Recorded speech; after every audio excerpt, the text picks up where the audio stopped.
Blah. Hi, how's it going? Today is the walkthrough video for Friday. It's August 29th in Try One, week four, the last day before our 3-day weekend of Labor Day. This is a publicly released APBio question that I am allowed to review with you. So go ahead and pause the video to read the question.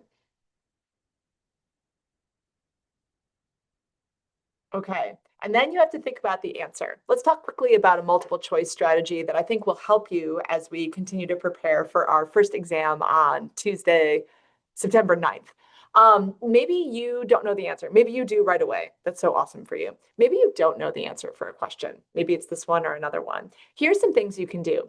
Number one, if you can eliminate one answer that you know is incorrect, that's going to take your chances from 1 in 4 to 1 in 3. And if you can do it again, you're down to 50-50. Now, whether or not you think you pick the right 50-50 answer, statistically, that does shake out in the long run, but it can be very tricky for students to feel that way. But either way, you've like eliminated incorrect answer choices. The other thing interesting to look at is to look at similarities between the questions. So like these are both about polar R groups and these are both about non-polar R groups. So thinking about whether or not in a statement one of those is true and one of them is false might be helpful for you. You are allowed to cross off answers in Blue Book, and they've updated AP Classroom to be able to do that as well. You're also able to do things like highlight and those sorts of techniques as you're taking online exams. In our course, we take paper exams for the first and second trimesters because the test correction procedure is so valuable that, and it would be a real nightmare, honestly, to try to figure out digitally how to do that. So if you have questions about this question, please come see me. I'm happy to help you think about it. Okay, so today we're doing our abbreviated microscopic observations and measurements, day 2, and then we're going to take a look at the Banana Lab pre-lab. It is time for a break here over the 3-day weekend. So as I will be sending out to families, caregivers, and students on Parent and Student Square this week, APBio is designed, and I've said this already this week, so that you do not have to do homework over vacations. This includes this break, it includes fall break, it includes Thanksgiving and the winter holidays. But sometimes we run our lives so that we do have to do a little work outside of school. I am one of those people. There's a lot of work that is in my professional life, but not about school, that I've been putting aside because I've been doing other fun things this month. And I really need to like make sure those things get done. So the goal though is that you should be taking a break. And sometimes students get behind on their coursework because something really fun is happening, like your sports season had a really busy week, or like a relative is visiting. And also the bigger issue is making sure that you're on time. So I'm still going to keep that policy for Panther Plus about 95s and missings. If you don't show up for Panther Plus, you are looking at a referral. I just want to be clear with everybody who is absent about that, because I'm going to say it today as well, because we need to make sure you are in the space to make sure that you can succeed and thrive. Now, after the exam, you might not have an 85, and so the rules are going to change. But right now in AP Bio, you should have 100, and so making sure that you do, in fact, have 100 before our exam feels important to me. In order to do that, you're going to need to do the field experience. It's due on Sunday. You have not finished it. All right, so let's imagine that you're looking in the microscope in low power, right? This is the red objective for you. And we're going to give you a piece of graph paper. It's going to be printed. And I'll be honest with you, even under low power, because we are saving ink in our community, depending on what graph paper I give you, you might just see some dots. You're going to have to average out where those dots are. That graph paper you can use to actually measure across, like a ruler, the low power objective. Now, by the time you zoom into high power, your tiny estimates of whether that's a quarter or a fifth of a square will actually make your measurement far less precise. So we're trying to go for precision here and then do some mathematics, right? So what you're going to do today to start is you are going to make a cover slip, and you're going to have to measure using millimeter graph paper, a little cutout that you do a wet mount for, how long across this field is. And just a reminder, you can multiply by 1,000, or yes, you can multiply by 1,000, and you can do micrometers. So milli minus 3, micro minus 6. Sometimes we call these micrometers, and in microscopy, you'll also hear the word micron. Sometimes it's represented just by that mu, that Greek M. So lots of different ways to express the same idea. In this particular case, once you know this, you can use today's handout, which is linked on Canvas, and there's a paper copy here, to calculate the width of field for medium and high power settings. Now, if you are absent today, the original microscopic measurements assignment takes a whole day.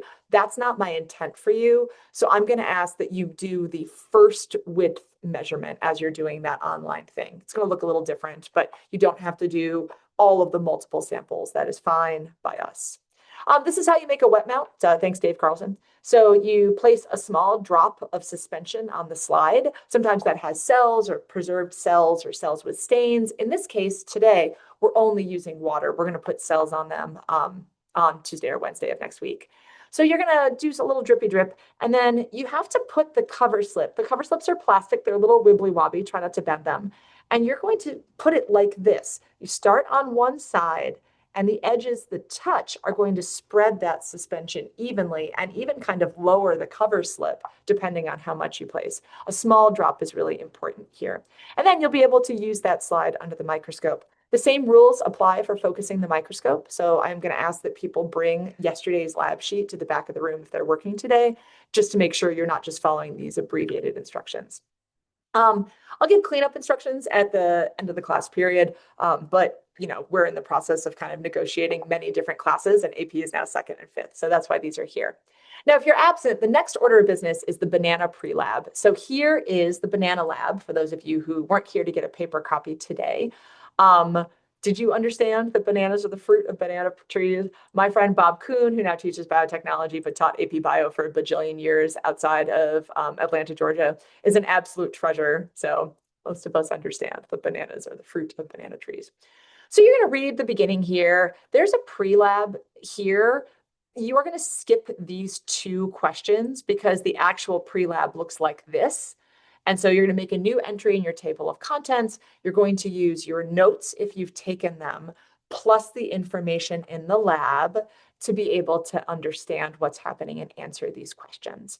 The other thing you're going to need to do is preview information about Benedict's test. Information is at that link, and you'll be able to answer these questions. Based on reading the lab and answering the questions, you should be able to make a claim. It should feel pretty straightforward about the amount of starch versus simple sugars as bananas get riper. So there are lots of ways that you could word this. However you choose to do that is great.